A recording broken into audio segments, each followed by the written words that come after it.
باران که میبارد زمین از خواب طولانیش بیدار می شود. دلها نرم می شوند و کوچه های خسته دوباره نفس می کشند.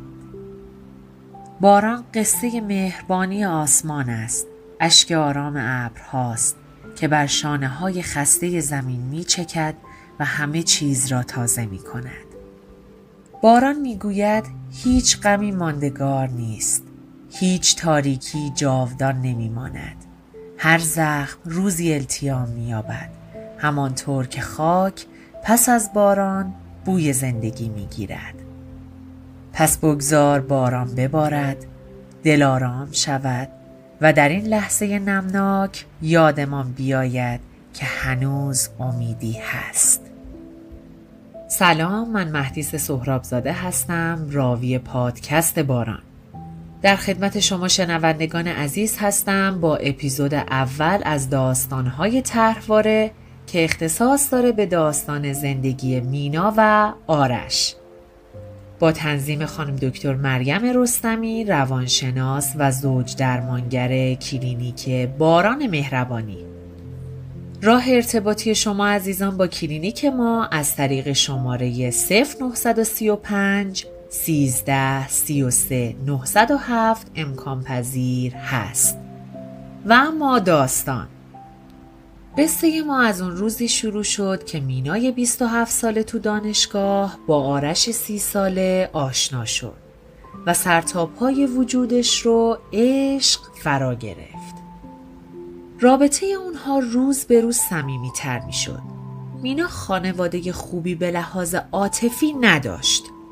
با اینکه پدر و مادرش کنارش بودن، ولی از لحاظ عاطفی و احساسی اصلاً در دسترس مینا نبودن.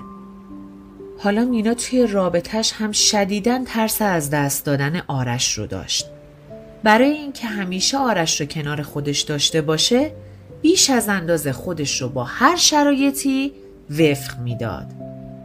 بیشتر سکوت میکرد، حتی طوری که اکثر نیازهای خودش رو نادیده میگرفت و در مقابل مینا، آرش پسر مغرور داستان ما که همیشه پدر و مادرش بهش توجه میکردن و خیلی ناز پرورده بود، فکر میکرد رفتارای مینا طبیعیه و همیشه نیازها و خواسته های خودش رو تو اولویت میدید. مینا تو همه روابطش معتقد بود که هیچ کس درکش نمیکنه. هیچ کس اونطوری که دلش میخواد دوستش نداره و به شدت نیاز داشت که احساس کنه توسط پارتنرش درک میشه. ولی آرش توانایی خیلی کمی برای درک کردن آدم‌ها مخصوصاً مینا رو داشت. وقتی که مینا از آرش درخواست محبت، توجه و اهمیت بیشتر میکرد، آرش فکر میکرد مینا داره احساساتش رو کنترل میکنه و از این شرایط فرار میکرد. بریم سراغ تحلیل خانم دکتر رستمی از داستان مینا و آرش. زمانی که طرحواره‌های آرش و مینا بررسی شد، نتیجه‌ای که به دست اومد این بود که آرش با طرحواره استحقاق و مینا با طرحواره محرومیت هیجانی و رهاشدگی قصد ازدواج داشتن.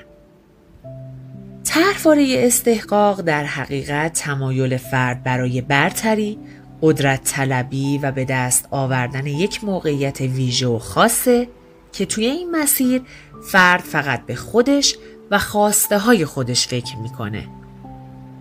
طرحواره محرومیت هیجانی به این معنا هست که فرد فکر میکنه که نیازهاش برای مراقبت، ابراز محبت و همدلی هرگز به طور کامل برآورده نمیشه. این طرحواره میتونه احساس تنهایی، عدم حمایت و مشکل در برقراری و حفظ روابط سالم رو در فرد ایجاد بکنه. در طرحواره رهاشدگی فرد معتقده که اشخاص مهم زندگیش اون رو ترک میکنن.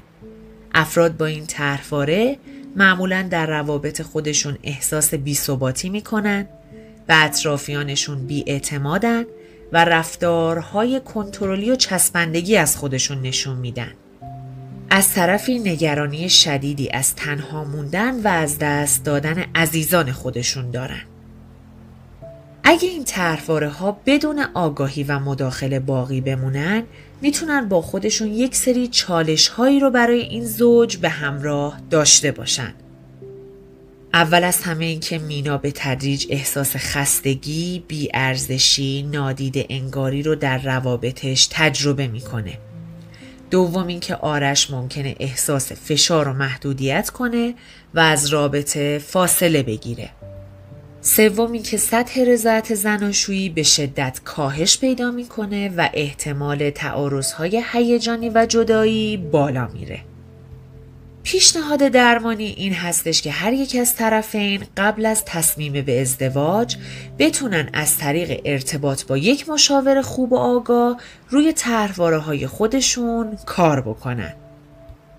مینا باید یاد بگیره که نیازهای عاطفیش مشروع و قابل بیانه و در عین حال با اضطراب‌های ریشه‌دار ناشی از رهاشدگی مواجهه تدریجی داشته باشه. آرش نیاز داره تا محدودیت‌ها رو بپذیره، همدلیش رو توسعه بده و مفهوم رابطه دو سویه و متعهدانه رو برای خودش باز تعریف بکنه. ممنون از این که همراه ما بودین. اگه این قسمت رو دوست داشتین با دوستان و نزدیکانتون به اشتراک بذارین و این رو بدونید که کلینیک باران مهربانی همیشه آماده کمک به شما عزیزان هست. تا قطره‌های باران مهربانی در جان‌هایمان بنشیند، تا طنین آرامش دوباره جرأت شنیده شدن بگیرد، ما می‌رویم. نه برای جدا شدن، بلکه برای بازگشت با قلب‌هایی سبکتر. پس تا درودی دیگر، بدرود.